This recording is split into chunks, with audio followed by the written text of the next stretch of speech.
Olá, hoje vamos conhecer a história de um rei de Judá que teve todas as oportunidades para andar nos caminhos do Senhor, mas escolheu desprezar a palavra de Deus e colher as consequências da sua rebeldia. Estamos falando do rei Jeoaquim. Jeoaquim não nasceu para ser um rei qualquer.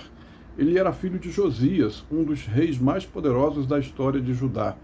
Josias foi conhecido por restaurar a lei, por conduzir uma grande reforma espiritual, por destruir ídolos e trazer o povo de volta ao Senhor. No entanto, a vida de Jeoaquim seguiu em direção oposta à de seu pai. Isso já nos mostra uma primeira lição. A fé não é herdada por sangue, não é transmitida automaticamente de pais para filhos. Cada um precisa ter sua própria experiência com Deus. O nome de nascimento de Jeoaquim era Eliaquim. Quando o rei Josias morreu em Megido, lutando contra o faraó Neco, o povo de Judá colocou no trono o filho mais novo, Jeoacás. Porém, Jeoacás reinou apenas 3 meses. O faraó Neco, vitorioso, o depôs e o levou preso para o Egito. Em seu lugar, o faraó colocou Eliaquim, mudando o seu nome para Jeoaquim e estabelecendo-o como um rei vassalo do Egito. Isso aconteceu por volta do ano 609 a.C. A partir daí, vemos o início do seu reinado marcado pela submissão a potências estrangeiras. Jeoaquim precisava pagar altos tributos ao Egito. Para isso, sobrecarregou o povo com impostos pesados e injustos. Ele construiu palácios luxuosos enquanto explorava os trabalhadores. O profeta Jeremias, no capítulo 22, o denuncia abertamente. Ele diz: ai daquele que edifica a sua casa sem justiça e os seus aposentos sem direito, que usa o serviço do seu próximo sem pagar e não lhe dá o salário do seu trabalho. Jeremias 22, verso 13. Mais tarde, o cenário geopolítico mudou. O Egito foi derrotado na Batalha de Carquemes, em 605 a.C., e a Babilônia, sob Nabucodonosor, assumiu o domínio da região. Jeoaquim se tornou vassalo da Babilônia por 3 anos, mas, em vez de aprender com a disciplina de Deus, rebelou-se contra Nabucodonosor. Essa rebelião trouxe incursões militares contra Judá, enfraquecendo ainda mais o reino. Enquanto o poder humano vacilava, o estado espiritual de Jeoaquim se tornava ainda pior. Ele se levantou contra os profetas de Deus. O livro de Jeremias, capítulo 26, relata que o profeta Jeremias foi ameaçado de morte por anunciar a verdade. Outro profeta, chamado Urias, foi perseguido, fugiu para o Egito, mas Jeoaquim mandou buscá-lo e o matou. A cena mais simbólica do desprezo de Jeoaquim pela palavra de Deus está em Jeremias, capítulo 36. Deus manda Jeremias escrever em um rolo todas as palavras de juízo contra Judá. O rolo é lido diante do rei, mas em vez de ele se arrepender, Jeoaquim pega uma faca, corta o rolo em pedaços e o queima no fogo.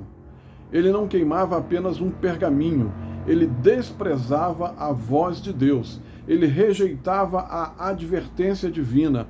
Esse ato revela um coração endurecido. Enquanto seu pai Josias, ao encontrar o livro da lei, rasgou as vestes em arrependimento, Jeoaquim, ao ouvir a palavra, a rasgou e queimou em arrogância. Essa comparação é um espelho para nós. Quando ouvimos a palavra, como reagimos? Com humildade e obediência ou com indiferença e desprezo? O reinado de Jeoaquim foi marcado pela injustiça, pela violência e pelo afastamento de Deus. O profeta Jeremias, no capítulo 22, diz que ele acumulava luxos, mas não praticava a justiça. Ao contrário de seu pai Josias, que defendeu a causa do pobre e do necessitado, Jeoaquim explorava os fracos e se preocupava apenas com seus próprios interesses. E o fim desse rei?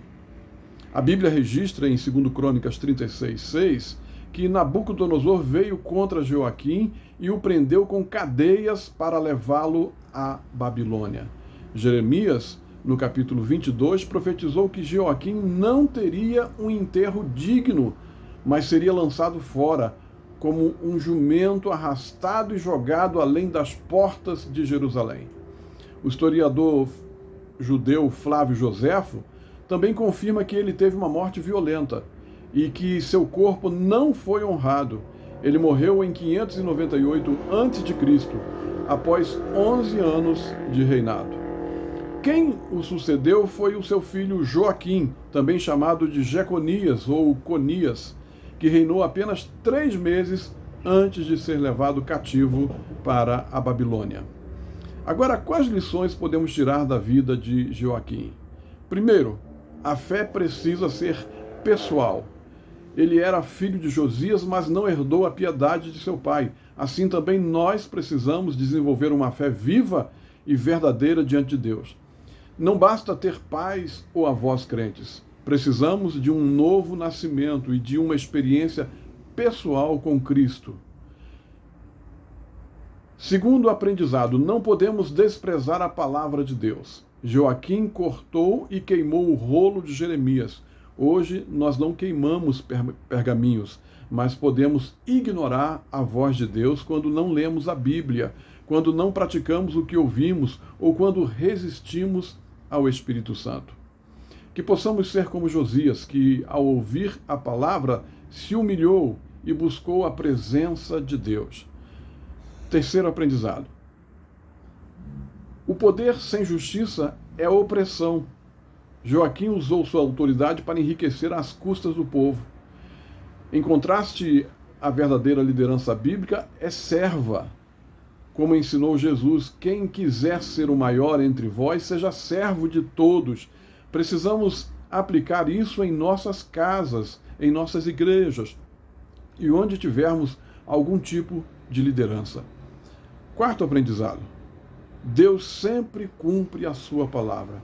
Todas as profecias contra Joaquim se cumpriram.